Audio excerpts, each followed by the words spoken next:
হায় হায় হায়। সিজদার মধ্যে কি হয়? তো সিজদার মধ্যে মানুষ তার শরীরের সবচেয়ে উৎকৃষ্ট যেটা অংশ সেটাকে সবচেয়ে নিকৃষ্ট অংশের মধ্যে ফেলে রাখে মানুষ সিজদার মধ্যে। এই কারণে আমরা সিজদা কয়বার করি? 2 বার। হযরত আলী রাদিয়াল্লাহু তাআলা আনহুকে জিজ্ঞেস করা হয়েছিল, হুজুর রুকু 1 বার, দাঁড়াই 1 বার, সিজদা 2 বার কেন? তো সিজদা 2 বার কারণ মিনহা খালাকনাকুম ওয়া ফিহা নুঈদুকুম ওয়া মিনহা নুখরিজুকুম তারাতান উখরা।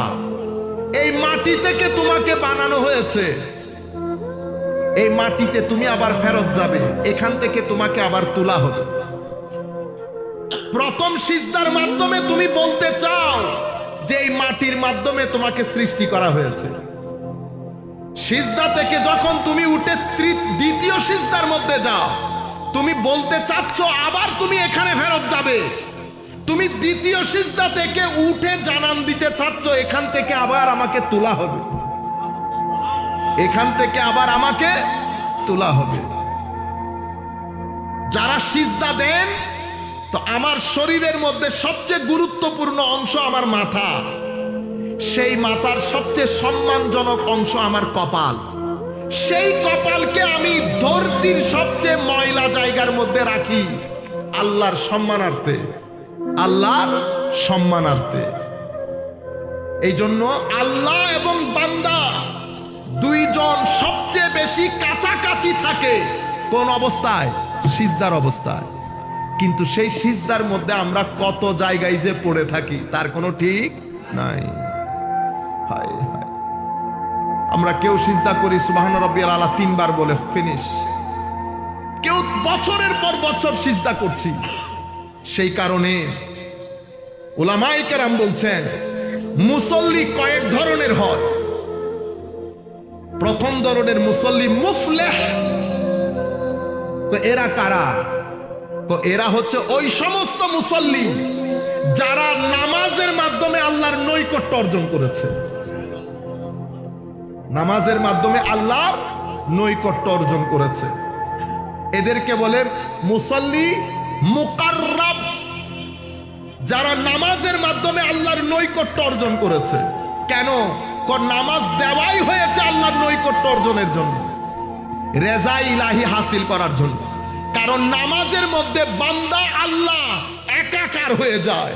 আল্লাহ বলে বান্দা শুনে, বান্দা বলে আল্লাহ শুনে।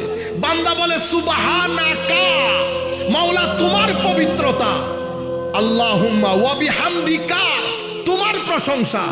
বান্দা যখন সুবহানাকা বলার পরে আলহামদুলিল্লাহর মধ্যে আসে, বান্দা আলহামদুলিল্লাহ বলে, আল্লাহ হামিদানি আব্দি বলে, বান্দা আর রহমান আর রহিম বলে, মালিক ইয়াউমিদ্দিন বলে। প্রত্যেক শব্দের পরিবর্তে আল্লাহ বান্দাকে জবাবও দেয়। একটা আজীব কথোপকথন বান্দা আর আল্লাহর মধ্যে হয়। এই কারণে নামাজকে মুমিনের মেরাজ বলা হয়। এটা হচ্ছে মুকাররাবিনদের নামাজ। আমাদের অনেক ভাইরা আমরা অনেক বেশি অহংকার করি না। এখন আপনি দেখবেন, বুঝতে পারবেন নামাজই কয় ধরনের হয়ে যায়। একে তো পড়ি না, যারা পড়ি তাদের অবস্থা দেখেন আপনি। এদেরকে বলে মুকাররাব, আর কিছু মুসল্লিকে বলে মুফলিহ। এরা কারা? এরা হচ্ছে কদে আফলাহাল মুমিনুন আল্লাযীনা হুম ফি সালাতিহিম খাশিউন। নামাজের মধ্যে আমার আল্লাহ বলছেন এই মুমিনরা কদে আফলাহাল মুমিনুন, আমার ওই মুমিন বান্দারা সফল হয়েছে, সাকসেসফুল হয়েছে, যাদের নামাজের মধ্যে খুশু এবং খুদু একাগ্রতা আছে, তারা সফল হয়েছে।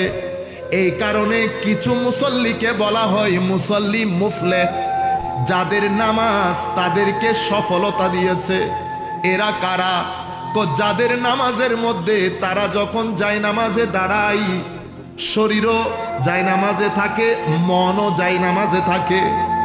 তাদের শরীর এবং মন দুইটাই যাই নামাজের মধ্যে থাকে, এরা হচ্ছে সফল। আর কিছু মুসল্লিকে বলে মাজুর, এরা কারা? তো এরা হচ্ছে হায় হায় এ চাই মনকে টেনে। আপনারা আমার কথা ক্লিয়ারলি বুঝতে পারতেছেন? বলতে চাচ্ছিলাম কিছু মুসল্লি আছে মাজুর।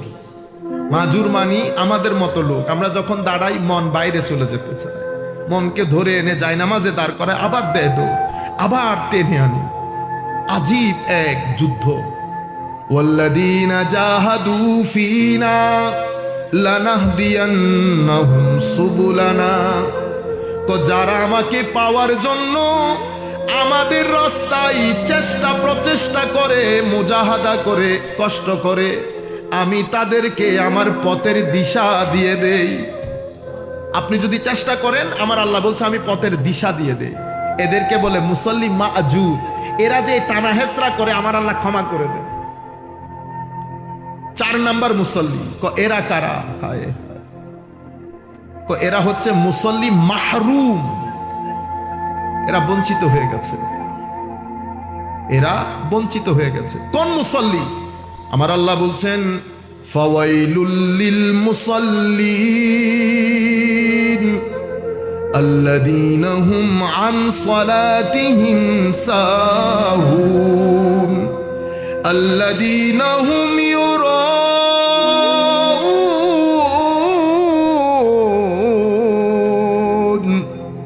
ওয়া ইয়ামনাউনাল মাউন।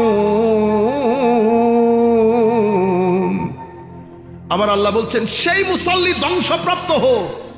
ফাওয়াইলুল লিল মুসাল্লিন, ধ্বংস হয়ে যাক সেই মুসল্লি আল্লাযীনা হুম আন সালাতিহিম সাহুন।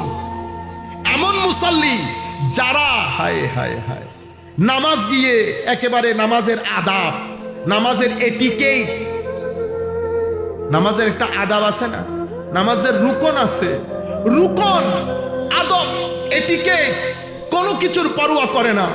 তারা দুনিয়ার মধ্যে থাকে, সময় মিললে আসরের ওয়াক্ত চলে যাচ্ছে, জোহর চলে যাচ্ছে, পড়ব পড়ব পড়ব করে সময় চলে যায়, হয় পড়ে না, নতুবা একেবারে শেষ সময়ে গিয়ে দাঁড়ায় তাড়াতাড়ি। দাঁড়াইতে শেষ, নামাজ শেষ হইতে শেষ নাই 2 মিনিট নামাজ শেষ। আপনি কি করলেন এটা? কে বলছে আপনাকে নামাজ পড়তে? কেন পড়লেন এটা? আপনি কি মনে করেন আমার আল্লাহর এই এখানে পড়ে থাকা পাথর বলেন, কোরআন এবং হাদিস অনুযায়ী রুয়ে জমিনের প্রত্যেক কিছু আল্লাহর ইবাদত করে? আল্লাহ আমার ইবাদতের জন্য বসে আছে?